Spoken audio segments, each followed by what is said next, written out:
Hey guys, welcome to another episode of The Vinyl Den, your channel for record collecting by record collectors. I'm Nick. Amine. Today we're talking about bands we would love to see release more music.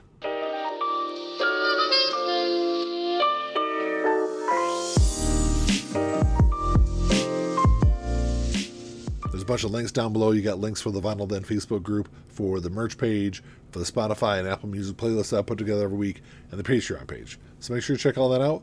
Like always, if you enjoyed the episode, make sure you give me a thumbs up, hit that subscribe button down below, and make sure you hit that notification bell so you're notified every time I release new episodes.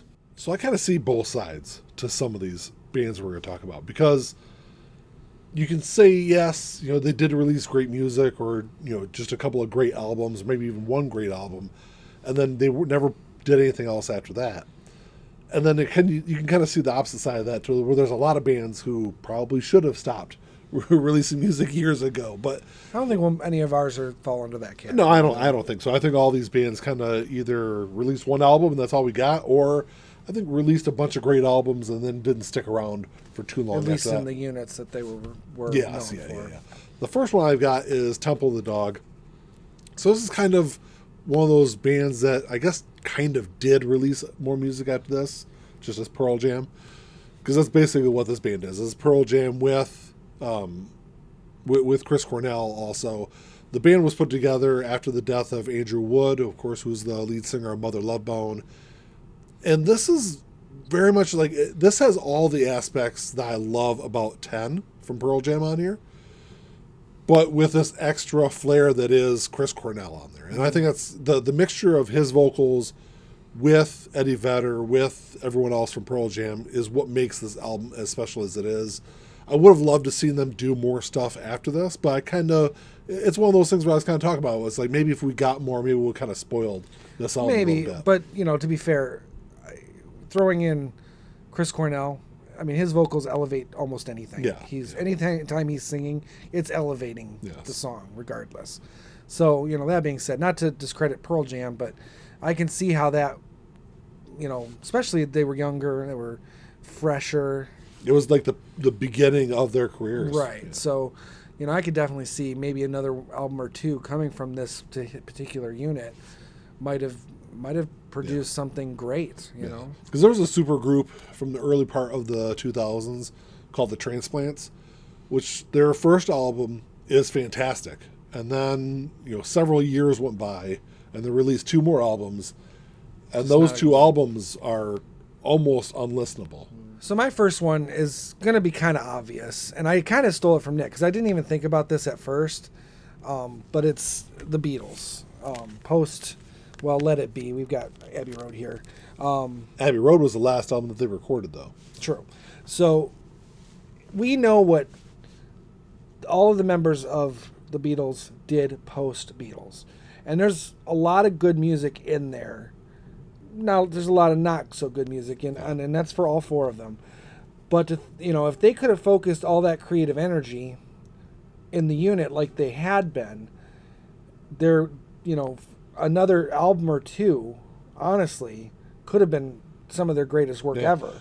Yeah. As the Beatles. It could have surpassed anything they had done before, because they were all creatively firing, not just when they recorded their last album, because this is a great album, but creatively going forward. And that creativity could have come from the fact that they were no longer fettered with the Beatles elements and other opinions. But that being said, George wrote some of his best songs after that. Yeah. And I think the big thing is with the Beatles is, like, at the end of their career, in my opinion, they were creating their best albums later in their career. And then when they branched off into their own solo stuff, I think a lot of their best work were in those first several years, the early 70s. Yeah, John for sure. And I think that had they been able to kind of keep the Beatles thing together and kind of harness all of the best elements of those early solo albums, I think the Beatles could have created even better things than what they did with Abbey Road and Let It Be. That's why, even though it's kind of an obvious pick, it's obvious on many levels. Yeah. So I had no problem going with this one, stealing it from Nick, like I said. Yeah. But I think post Abbey Road, post Let It Be, Beatles could have been pretty good. Yeah. The next album I kind of have to preface by saying I was actually not a huge fan of this album for a long time. And that's because I never really gave it a fair shot. And that is the self-titled debut album, the only album from Boxcar Racer. So this is kind of a side project from Blink-182. It's Tom DeLonge as Travis Barker. And this album really kind of created a lot of turmoil within Blink-182 because of its creation, because they kind of went off and did their own thing without Mark Hoppus, even though Mark Hoppus does play on a song on this album. But it's very different than what Blink was doing. This is very much like there's post-hardcore stuff on here. There's a lot of emo stuff on here. Musically, it's a darker, heavier album than what you would know from Blink-182. And kind of from here, they didn't do anything else after this album. And some of the stuff would bleed into what Tom DeLonge would do with Angels and Airwaves. Some of the stuff would bleed into Blink-182, especially on their last album. But we never got to see what this band really could become had they continued on. So for my next one, I don't have a physical copy of this. It was only ever released on CD, and I'm up until now, I guess we found some copies that might be relatively inexpensive that I might have to pick up. But the band Sorted Humor, their one and only album, is Light Music for Dying People. Now, parts of the band did break off and become another band called Engine 88, and I would lump them together because there's a lot of similarity to the music, some differences too. But I would take an Engine 88 album, honestly, or a Sorted Humor album. Either way, because there's a lot of interesting stuff going on there. The lyrics are very abstract. It is kind of dated in that early 90s indie sound, which I really like.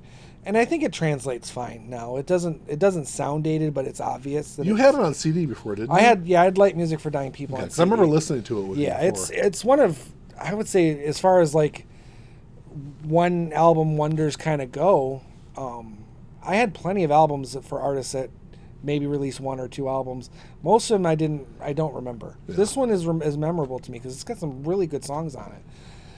So I really would have liked to see more. Tom Barnes, he's the main songwriter, and he went from Sorted Humor to Engine 88. So there's a lot of, like I said, a lot of similarities in their focus. But even Engine 88 only released 3 full-length albums.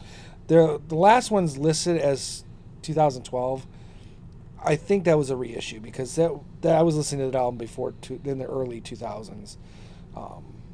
Obviously, it wasn't a physical copy, but I was listening to that in the early 2000s. So they really haven't released anything. Tom Barnes, to my knowledge, has not released anything since, say, like 2006. Mm-hmm. So I would really like to see something come from that because there's some good stuff going on there. The next one's kind of a polarizing album because there's a lot of people that love this album. There's a lot of people that absolutely hate this album also. And it received a lot of mixed reviews when it was released. But that is was it Bigger, Better, Faster, More? I don't know why I always mess up the title of the album. It's a bit of a tongue twister. By 4 Non-Blondes. Of course, What's Up was the big track off this album. This was released in, November of... It was released October later in 92. 92, yeah. It didn't really get huge until beginning of springtime of 93 when What's Up was released as a single. And the video. The video was all over MTV after it premiered. But this is an album that, when I go back through and listen to it, I don't even think What's Up is the best song on this album. It's been a long time since I've listened to it, but I can distinctly remember that being the case when I listened to it back then. And Linda Perry, who was the lead singer of 4 Non-Blondes, she would go on to do a lot of stuff. She had, I think, 3 or 4 solo albums she did. She's been a big producer in music over the last several years. She just produced Ringo Starr's new EP, which is great. If you haven't listened to it, Crooked Boy, I highly recommend it. But she herself did other things in her career, never equaled what she did on this album. But I would have loved to see more from this band after this album came out. So my next one is it's kind of a common one, but I think this kind of with the same thing as with the Beatles. Led Zeppelin, obviously this is not their last album. We have some debate as to what album is their last album. But, listening to things that the solo stuff that Robert Plant did, the solo stuff that Jimmy Page did, more so Robert Plant. But I think if John Bonham hadn't died and the band hadn't split up, I think they probably could have kind of redeemed themselves. I know, historically speaking, Led Zeppelin is considered a great band, but in retrospect, there's a lot of people who think that they stole a lot of their early music, which, to be fair, they kind of did. Yeah. That being said, their music going forward, a lot of it was much more original. And to be fair, most people don't like it as much. I mean, as they're much like most bands, they kind of fell out of, I think their last several albums were definitely, they weren't as good as the stuff earlier in their career. But I think as music changed in the early part of the 80s, late 70s, early 80s, it would have been really fascinating to see the trend that Led Zeppelin would have went on. And had they continued. And like I said, if John Bonham hadn't died, I don't think Led Zeppelin would have broken up. No, when they wouldn't did. have. Putting all that on him is kind of unfair, but it's unfortunately true. I still think, even with him gone, he was kind of the spine of the band in terms of musicality. Because obviously the drummer is a very important key, but John Bonham's drumming is very unique. He is a very unique style. Very unique and style. He was somebody that the band was never going to be able to replace. Yeah, I mean, they could try, and who knows, they could have tried and struck gold. I mean, Ozzy struck gold with Randy Rhoads. Yeah. So it's not outside the realm of possibility. But that being said, I think Led Zeppelin still had, as the four-piece, still had some really good music in them. And I would have loved to have seen at least another full-length, brand new album to go to our argument about Coda. Brand new album with new material, kind of a rejuvenated band unit. Would have been interesting to see. So one of my favorite albums of the 90s is an album that I probably didn't listen to until sometime in the early part of the 2000s.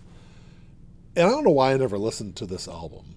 But when I finally did, I was absolutely blown away by it. It's from the beginning, and I know that this album is known for one song in particular, but there's so many other great tracks on here.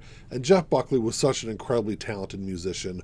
Unfortunately, he was in the process of recording his second album when he drowned in the Mississippi River. I think the story goes he was waiting for his band to show up to practice some new material, and he decided to swim in the river. And I'm not sure if there was substances that were involved or what ended up leading to his death. But it was a really sad end to his life, and really ended this really short, brief career that he had. He did do some work with some other musicians before he recorded Grace.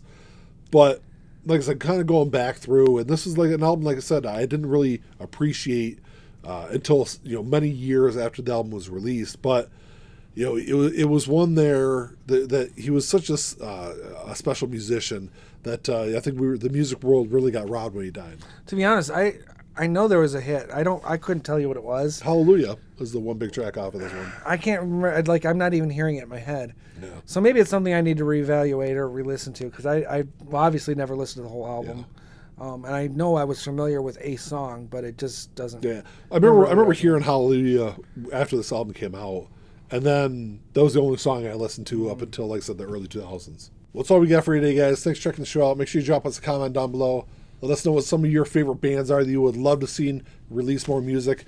Nirvana's another one I could have talked about. The Doors is another one that two of my favorite bands that I would love to see release more music. But let us know what you guys think. Like always, if you enjoyed the episode, make sure you see a thumbs up.